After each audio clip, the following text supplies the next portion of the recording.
Tell me about your podcast, because it sounds like it's an incredible vehicle for you to explore all these stories. It sounds like it's changed your life in a massive way. You've, I think, talked to over 300 people. Yeah, we've done 340 episodes now, something like that. Crazy. So we've been going for a long time. How long have you been doing it? 7 years, I think, 6 or 7 years. I have to tell people this because you came on the podcast and it was fantastic you did, and I was obviously a big fan of your work, but you came on the show and you did something that nobody has ever done. Okay, after the show that evening I got a video from you, and you sent me the video and you said, "Hey Spence, I just want to say thanks for coming on the show. Here's 4 pieces of advice I've got for you." 4 pieces of advice I have for you. You can throw them in the bin if you want, and you can disregard them and tell me to do one. He said, but they might make a difference. And you went through what those 4 pieces of advice were. And I showed them to all my team. As soon as I read them through, I watched them through, I sent that video straight to the rest of the team. I said, this is what Brian says, okay, we need to listen to Brian. And so the fact that you took the time to do that meant an awful lot to me. And you followed up with a couple of check-ins with me, then invited me to your studio to see how your studio was laid out. You didn't need to do that. You were extremely kind. I moved heaven and earth to make sure I could be there for that, because that was really important to me. Your kindness and generosity to me knows no bounds. And so I'm very, very grateful to you. And I mean that sincerely, not because there's cameras in this room, but I'm very grateful for who you are and what you've done for me. Thank you. The podcast is literally the best thing I've ever done. There's nothing that comes close to it. I love meeting people. I love learning about people's stories. I love learning about people's missions. I love dumbing stuff down for my audience so that they can learn too. And I'm not afraid to be, the thick kid in the class almost that's nice. Like, I don't get it. Please explain to me another way. When specialists come in and use fancy words and that I don't get, then I know that some of my audience won't either. But I've also built a network of people. I have connections. I know I can reach out to lots of well-known celebrities that have been on the show and say, hey, can I buy you a coffee, or can I ask a question? And then they'll respond. It's been an absolute joy. Why many more people don't have a podcast, I don't know. I know the stats, 5 million started, 380,000 produced an episode last month. Most people don't go past 7 episodes. They run out of money. And I think every company should have a podcast internally for their staff. Okay, I think that's valuable. I think whatever industry you're in, you should make sure that there's a podcast teaching people about that industry, or hobby or passion, whatever it may be. The truth of how interesting some of this all is true crime podcasts are way up the rankings, in the global podcasting leagues. And I find that really interesting, because people are actually interested in things that go wrong in the world. And so that leans in a little bit to my stuff as well. Yeah. But no, I spoke to Lewis Howes. I said, how many episodes did you do before you knew what you were doing? And he went, about 500. He said, I'm not sure I know now. And I remember, I started off with personal development, and then I moved into telling these real stories. And then somebody said to me one day, and I regret this, somebody said to me one day, I can't listen to your podcast anymore. It upsets me too much. And I was like, oh, I've got to change tact here. But I wish I hadn't. Because that was the stuff that stimulated me the most. I learnt the most. And then after that, I started to get involved in understanding the blockchain and crypto, and I think people needed to learn about that in a simple way. So Robert Breedlove, Michael Saylor, Raoul Paul, these Amazing. People were speaking English in a language, a crypto language that was definitely gobbledygook to most. And so they dumbed it down, and it was like, And then I had Da Vinci Jeremy on, and he talked about the history of money, and that was really valuable too. And learning all about this kind of stuff was really kind of... Hey, I know investing in crypto is scary. It takes a real leap of faith, because there are so many scams, rug pulls, and bad actors out there. It's a dangerous business, which is why 95% of people lose all their money. Well, that's why I created the London Real Investment Club, so you can access the hottest deals on the planet and use the crypto bull market to create the generational wealth that you deserve. Join my team of over 100 people from around the world that are making millions of dollars behind the scenes investing in blockchain, AI, Web3 games, DeFi, Bitcoin, and more. Don't miss out. Click the link below to book a call with one of my team now. But hurry, this bull market will end soon. I know investing in crypto can be scary. That's why you gotta join the investment club. Pull the trigger. Let's do this.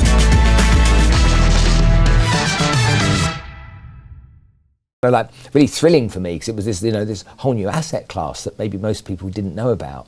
And everybody keeps asking, well, what is crypto? How does it work? Even now, have you got Bitcoin? And I've got some TON. Okay, what's TON? No idea, but someone said to buy it, And then on top of that, it's like how the world of AI is developing.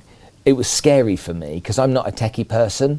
So it was like, I don't really understand what's involved here. It's magic. Let's call it magic. AI is magic and it solves things. And then it was, no, we really need to get to the bottom of this. And what is it actually? And so I'm on a bit of a journey with that at the moment too.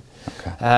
And I hope and I pray that people enjoy what I do, and I'm sure they don't listen to every episode, but when they're on the way to work in the car or when they're in the gym, that they're listening to me and they're getting something from it, and I'm being valuable to them. And if I am, then great, and if not, then it's the most selfish endeavor in the world, and I'll do it anyway.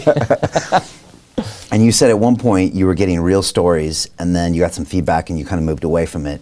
Now, have you gone back to where it's real, or it's what you want to talk about and learn about? Is that your North Star now for choosing a guest?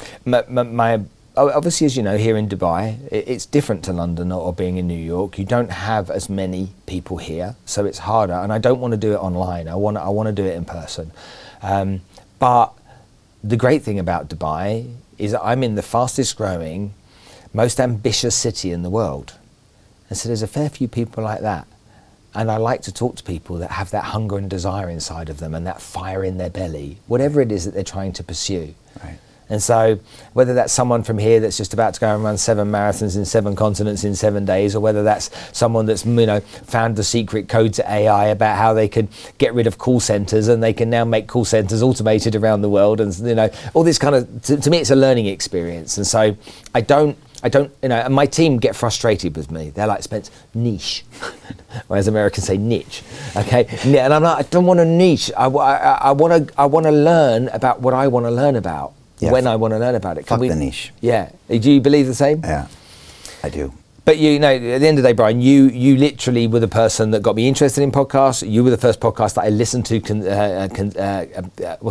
continuously. Okay, you're the podcast person that I could see. I remember the podcast in the kitchen.